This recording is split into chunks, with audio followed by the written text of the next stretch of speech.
Hello YouTube and welcome to the Zombie Apocalypse. Stuart here, and I wanted to talk about The Walking Dead Season 1 today.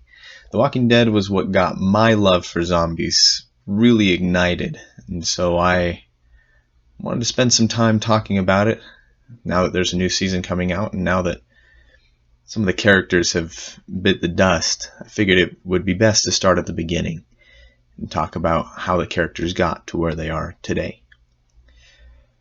The Walking Dead begins with Rick Grimes and his best friend Shane, and they're police officers side by side, and Rick gets shot by a couple of criminals. We're not really sure what they did, it's not really important, but we do see the way that they interact together and the way that Rick takes the bullet. He's worried about what his wife will think, and then he gets shot and slips into a coma. And that's where we see him next. After Shane has protected him and gotten him an ambulance, Rick wakes up in the hospital alone. Now this may look familiar to you, and I've done some research. What it looked like to me was 28 Days Later, which of course came out a long time before The Walking Dead. But it turns out that this intro is actually from the Day of the Triffids, I think it's pronounced. And in that, they wake up in a post-apocalyptic place, and everything's different. And I think it's these scenes that really make the show what it is, that really hooked a lot of viewers. I know it's what hooked me, as we look through this hospital and everyone's gone or dead, and Rick slowly comes to the realization that he might just be the last man on Earth. He looks around with tears in his eyes, gasping for breath. We see him begging himself to wake up, telling himself it's all a dream. The general things that we would tell ourselves if we woke up in a similar situation. There's messages on the walls: do not open, dead inside, get out, things like that. And all the while there's no power on. It's a miracle that he even survived this long in a hospital. And so he eventually finds his way outside where it's worse. There's even more bodies, even more undead. He sees a few walkers, but he doesn't know what to think of that. And eventually he finds himself a bike and goes back to his old house. And of course there's no one there either. And that's where we see him finally break down. But that's also where the plot catches up to him. It's there that Morgan and Dwayne, his son, catch up with Rick. They're worried about Rick, and so they tie him up and question him, but eventually they become good friends, and they tell Rick about how the zombie apocalypse is happening, and Rick's now a part of it. And of course, these are the first friends that Rick has. So Rick shows them to the police station, shows them to the small armory there, tells them that he will try and help them move forward by giving them messages, but ultimately they decide to split ways. But not before Rick goes to his old house and discovers that Lori and Carl, his wife and son, have to have already left, because the things that are missing from his house are not clothes, are not supplies, they're photo albums. And this, for Rick, is the evidence that he needs to believe that his wife and son are still out there, still alive. Or at least that they were when they left the home. And so with that, Morgan and Dwayne stay in the town while Rick moves on to Atlanta, figuring that if anyone's going to move forward, it's going to be to a bigger and better place.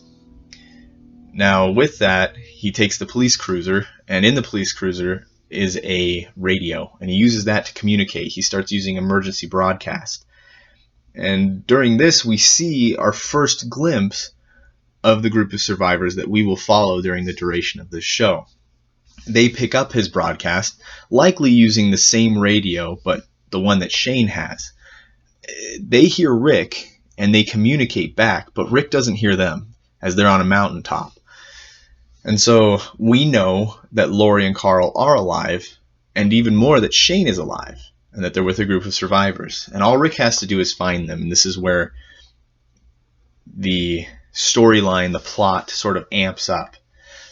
So Rick, as he keeps going, he runs out of gas. He's able to find a horse, and he continues going forward into Atlanta. Now, once he reaches Atlanta, there's the famous scene where he's pinned under a tank, and there's walkers everywhere. By going into that tank, he's discovered by Glenn, who is a member of the group. Now, Glenn is in Atlanta with a few others of the group to try and scavenge supplies because they're running low on, I think it was car parts mostly. But we get to know this group of survivors because Rick catches up with them. Now, the first real happening is that we find out that there is an extremely racist member of this group. His name's Merle. And Rick takes the time to put Merle in his place. He handcuffs him to a roof because Merle is being racist and tries to take over the group, saying that he's in charge because he has the guns and he doesn't have any problem with using the guns on his fellow living. And then Rick, of course, after he handcuffs him, says there are no, there is no races anymore. It's just the living versus the dead, and if they don't band together, that they're going to die.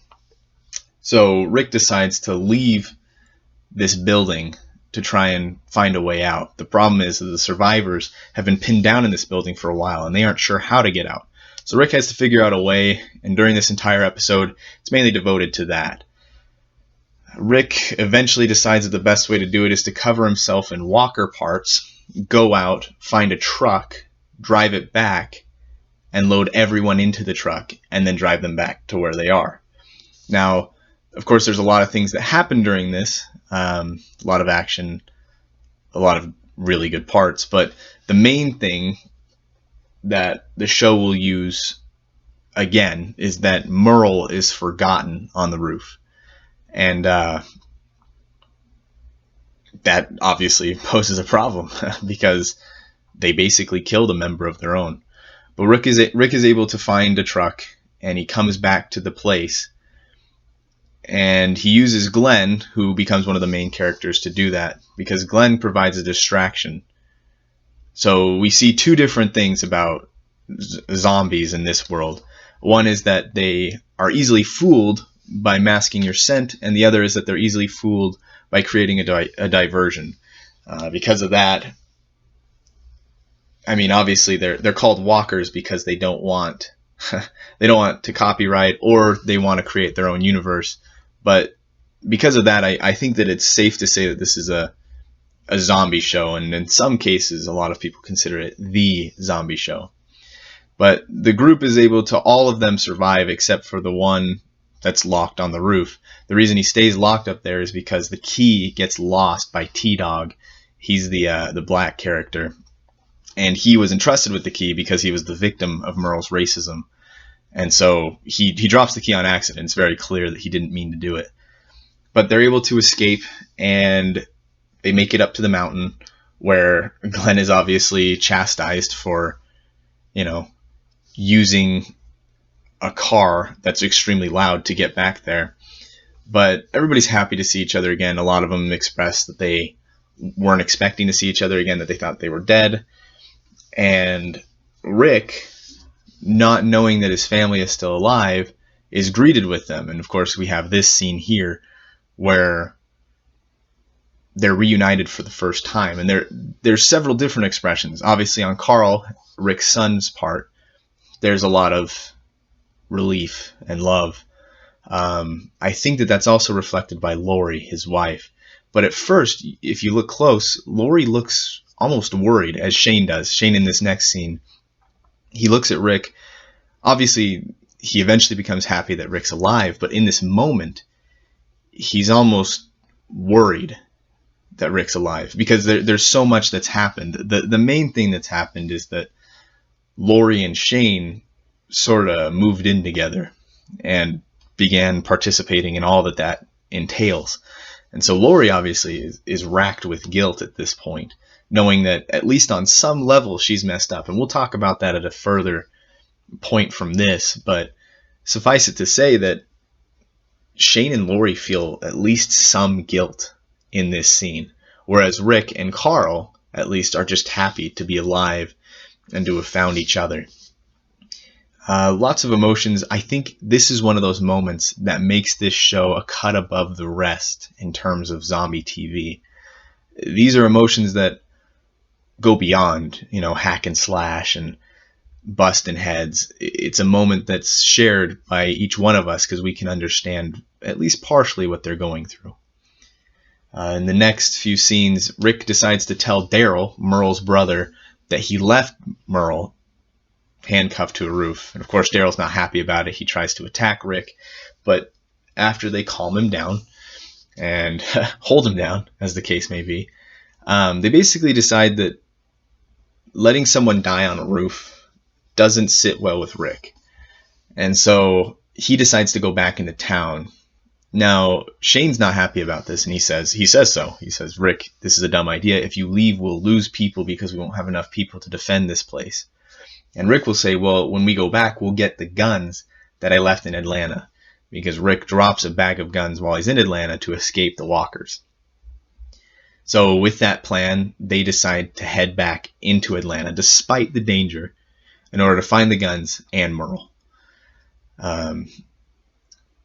While they're gone, Shane approaches Lori and expresses, I think at first it's just that he doesn't want Carl to be sort of upset over Shane and Lori not being together anymore, even though they weren't publicly together. But Lori, of course, is extremely angry at Shane, and we see that she's trying to make up for the fact that she feels guilty.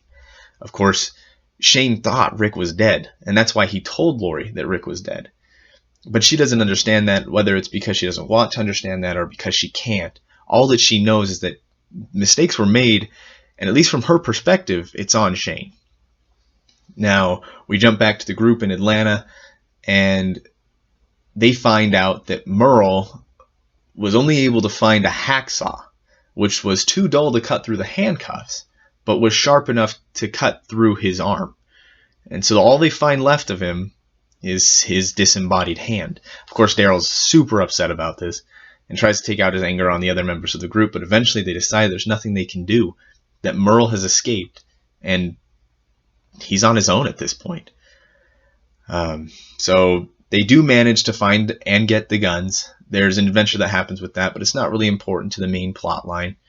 But with those guns, they return back to the group, and it's sort of a convergence, because just as they arrive, a walker herd or horde comes upon the group and starts eating them. We see a lot of people die,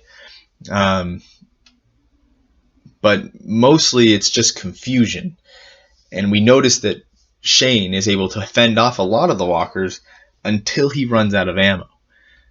And it's just then that Rick, Daryl, T-Dog, and Glenn return with plenty of guns and plenty of ammo, and they're able to clean up the rest of the walkers. But only after they've lost at least 4 members of their group, very, very publicly, very loudly, and the whole group is terrorized. They're unable to fend off the walkers on their own.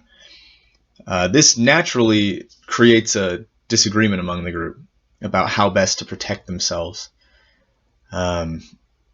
Rick is able to save his family, mostly again thanks to Shane, who kept them safe during the raid. But a lot of people realize that this area isn't safe, and that's the subject for the next few episodes, is that they have to leave this place. And so they're coming to terms with where to go, because a mountainside is not safe. And so, again, a disagreement is presented. One is how Rick chose to handle himself. And Shane comes to Rick and says, if you hadn't left, we wouldn't have lost so many people. And Rick comes back with, well, if I hadn't to come back with guns, we wouldn't have had anything to protect people with. And so they don't really come to an agreement on that. But then that leads into the next discussion, which is, where should they go? Shane says that he knows the military was at a fort about 100 miles away. But Rick says that through his discussions with Morgan, that he knows that the CDC, the disease control, was working on a cure. And if anyone has that cure, it's going to be them. The problem is the CDC is in one direction, 100 miles. And this fort, this military fort, is 100 miles in the opposite direction. So again, Rick ends up kind of saying, well, it's my family, I'm going to do what's best for them, despite that Shane, he feels that it's also his family. He feels that he loves Lori and that he's done a better job protecting Lori. So they go on a perimeter sweep, and Shane very nearly takes out his anger on Rick. There's this very powerful scene where Shane contemplates, I'm sure there's all kinds of things running through his head, like how he could get away with it just saying that it was an accident, how it would solve all of his issues if Rick were to just disappear. And this action is witnessed by Dale, another member of the group, the member who holds on to what's right and wrong a lot better than everyone else. Not what is surviving and what's not, but what is right and wrong based on morality. In the end, the group decides to go to the CDC, but not the whole group. We see a lot of splinters. One family that's been with Rick since the beginning, Morales, takes his wife and 2 kids, and they leave. And so the group becomes less. And of course, after their big blow with all the walkers, their group is really small at this point. But they're heading towards the CDC, and for a while they have some hope, despite the fact that they have to put down a member of their own on the way. Instead of killing him, they decide to tie him to a tree, because they aren't sure what would happen. Maybe they can find a cure. Maybe the CDC will be everything that they hope it is. Upon arriving, it's sundown, it's dusk, and the CDC's under lockdown. There's dead bodies everywhere, military and civilian. But one thing's for sure, those gates aren't opening, and there's no one around to talk to. So as they go to leave, Rick sees the camera move, and he says, there's somebody in there, because the camera wouldn't move if nobody was watching. And everybody tells him, we gotta go, there's too many walkers out here. And he kind of flips out, and he starts hitting things, and he says, you gotta let us in. If you don't, you're killing us. And the last scientist in the CDC breaks protocol and lets them in. And that's how the season finale sort of begins. We see the group extremely desperate for anything that can help them. And they get what they want. Rick was right. The CDC is a safe area. They're let in, and there's walls, and there's impenetrable gates, and there's no walkers. And for the first time in a long time, they have unlimited food, hot water, freedom. I mean, they're safe, and that's what they've been looking for. So for the next episode, they sort of just talk with the scientist, and the scientist describes how a lot of the other scientists killed themselves. A lot of them left, a lot of them ran, and a lot of them were infected. But he stayed to try and find the cure. And, the group is kind of like, well, did you find the cure? And he's like, no, we haven't. And they just kind of, he just kind of invites them in and gives them alcohol and gives them food, and everything's fine. They shower, and, for the first time, we see the group just kind of blissfully happy. I mean, there's still sadness over the loss of their own, but mostly everyone's just happy to be safe and not have to look over their shoulders anymore. Then we have sort of a problem. Shane, he expresses that he loves Lori, and that if he hadn't done what he did, Lori and Carl would have died. He sort of paints himself as a hero, just as Lori is telling him, because of you, my marriage is broken. Because of you, I cheated on my husband. Right as Shane is saying, because of me, you lived. If it wasn't for me, you would have died. And he's right. We see the scenes. And if Shane hadn't gone back to the hospital, Rick would have died. He sort of closed Rick's door so that the military couldn't go in there and kill Rick. So he saved Rick and Lori. But he also grew attached to Lori. And now that Lori's husband is back, she obviously doesn't want to keep going with Shane.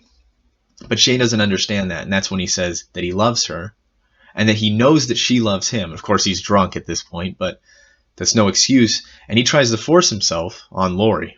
And Lori has to defend herself, and she cuts Shane's face with her nails. It's very, I would say, a surprising scene, because it's so dark. That Shane has this within him. We start to see Shane descend into becoming a villain. At first, he was a good man, a protector, a friend, and now he's just something dark. And he doesn't. I mean, you can see it in his eyes, but he's a scary, scary person. But the group wakes up the next day. A lot of them have hangovers, not hangers. I'm sure that there are hangers there too, but they have hangovers from the night of partying. But they kind of talk to the doctor, and he basically says there's no cure, there's no hope, there's no life, there's no other sciences, like there's no other areas where people are looking for a cure, and we're out of power. And he tries to lock them in and wait until the self-destruct goes off. But they beg him to let them out, and he does eventually. But he tells them that, they will die, that there is no question in his mind that they will not be grateful for another day for very long, despite Rick saying thank you. And then he tells Rick, sort of in secret, that they're all infected, and that if they die by any means, that they will turn into a walker. But with that, Rick and his group are able to bust through the outer doors with a grenade that Rick found, not that he saw. And one of their members just chooses to die. She says, I don't want to leave. That she wants to die on her own terms. She doesn't want to turn into a walker. And that this is the only way that it'll be painless, that the whole place is going to explode and she won't feel a thing. And so they have to leave another of their group behind. Another girl tries to stay, but Dale, he sort of says, if you stay, then I'll stay. And she doesn't want to be responsible for that. So she ends up leaving. They're all able to make it out on time, but only just barely. And with that, the season closes on the CDC being completely obliterated. And with it, sort of the hopes and dreams of the group as well. They were hoping to find safety here, but there's no safety to be had, and they just kind of leave with their hope still in the building that lies in ruins, the building that's been blown up. It's a tough part. This is also the only part that I would say that the special effects are sort of lacking in the show, but it begs a lot of important questions at the close of season 1. Why continue? If they know that they're going to die anyway, then why even try? But those questions sort of wait until season 2, as well as all the drama between all the characters. And that's sort of what happens in season 1.